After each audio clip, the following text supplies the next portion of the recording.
Welcome to the audio version of the Star Citizens Writer's Guide. I'm your host, Alyciana, also known as Sailor from the Mystic Worlds gaming blog. Begin transmission. Hello again, citizens. Welcome to another installment of the Star Citizens Writer's Guide. Errata. Here's a change from issue 2 that we wanted to update you on. Convicted criminals and assimilated cultures defeated in war, such as the Tevarin, are never allowed to become citizens, and a long history of behavior deemed counter to the purposes and the dictates of the UEE can cause your citizenship to be revoked. That has now been revised to: convicted criminals are never allowed to become citizens, and a long history of behavior deemed counter to the purposes and dictates of the UEE can cause your citizenship to be revoked. Alright, we're going to roll right along with our second section of alien civilizations. Again, I'll invoke caveats A and B before proceeding. To repeat, we are still building up the races, designing their appearances and backstories. So this will be a collection of knowledge that have already been released. That being said, since it's not being told in fiction form, you'll get a slightly better understanding of the species in question. The Vanduul. History. Very little is actually known about the Vanduul as a species. They first introduced themselves to humanity by attacking a colony in the Orion system about 250 years ago, and things haven't really improved since then. The UEE's entire interaction with the Vanduul has been through combat. After the end of the Messer era, the new Imperator attempted to stop the violence and open diplomatic relations with the Vanduul. The disparate structure of the Vandu civilization makes it nearly impossible to negotiate with the species as a whole, but none of the individual clans offered anything but hostility. The diplomatic emissaries were exclusively met with laser fire. One result is that we don't know why they hate us so much. While it's easy to see why the UEE refers to them as simply barbaric, the Vanduul are not stupid or merely savages. Homeworld. If the Vanduul have a homeworld, it is unknown to humans. Some scientists suggest that the planet may have been destroyed or abandoned, which scattered the Vanduul clans into a life on the drift. Political system.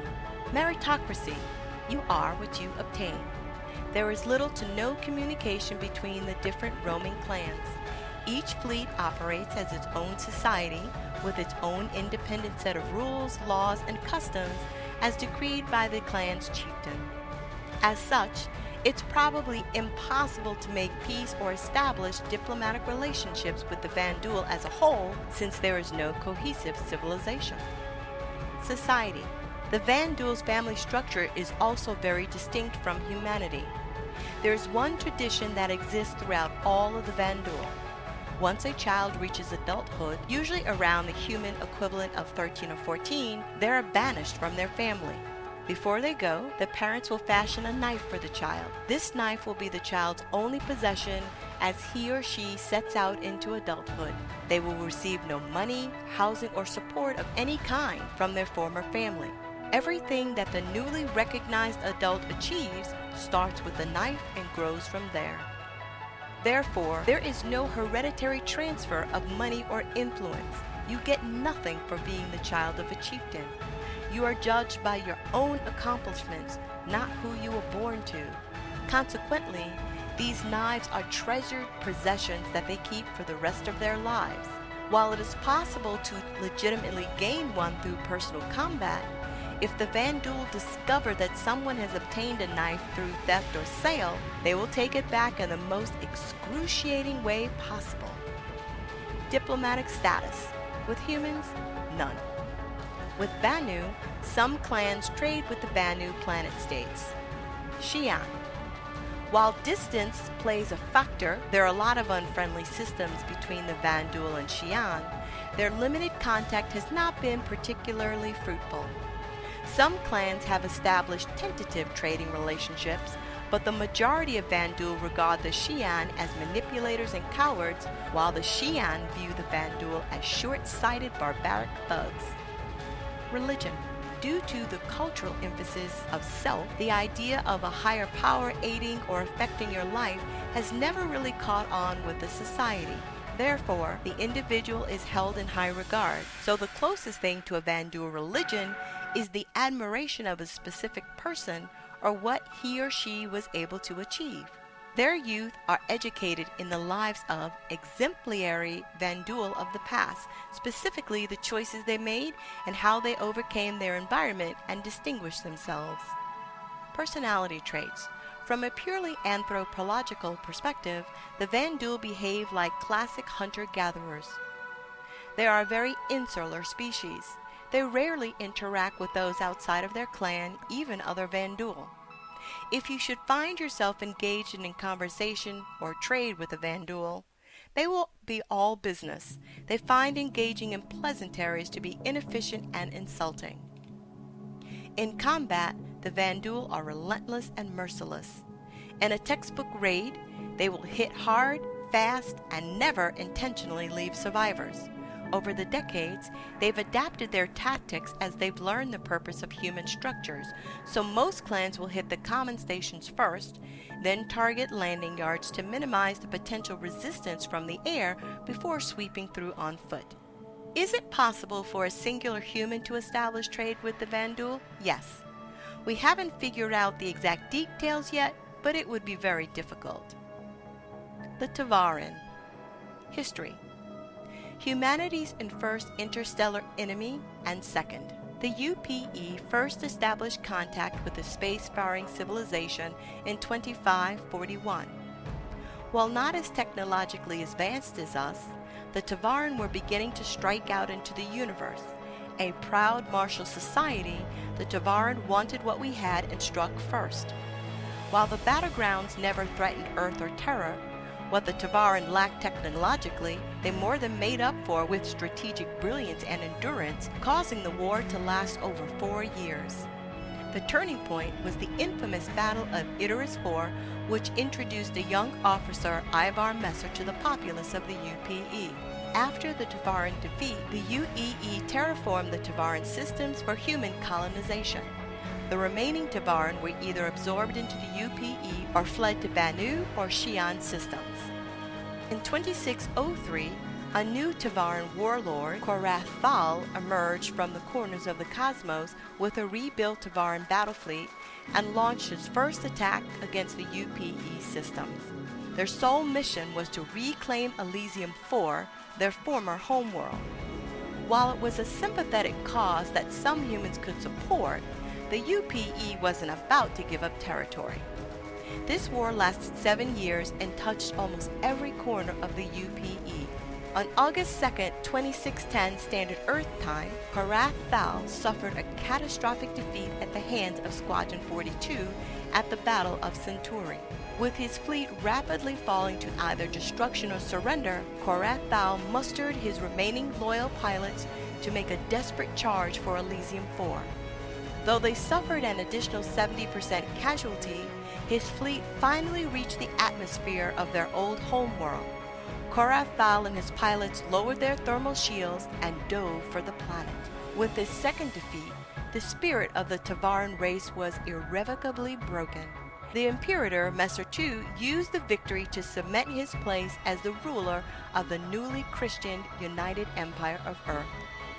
Homeworld, formerly Kali, terraformed and colonized by humans and renamed to Elysium 4. Political system, former. The Tevarin were somewhere between a feudalistic society and an oligarchy. The military ran everything. The only way to upgrade your station in life was to distinguish yourself in combat. That being said, those not in the military weren't ignored. Since everybody contributed to the system, everybody was cared for. Some fought, others farmed. The highest title was Warlord. It sounds much more violent than it is. The Tevarin were not a bloodthirsty race. They simply honored the art of war. Diplomatic status. There isn't an official Tevarin civilization or government, as the race has been defeated and assimilated into the UEE. A few showcase Tevarin have been given citizenship to display the UEE's tolerance, but total Tevarin citizenship might be measured in triple or even double digits. The rest couldn't care less. Military. Even though the Second Tevarin War ended over 300 years ago, 2610, there is nearly a culture-wide resentment of the UEE military that resonates to this day. so the number of volunteers in the UEE military is very low. The majority of Tevarin in the military arrive via the UEE judicial system.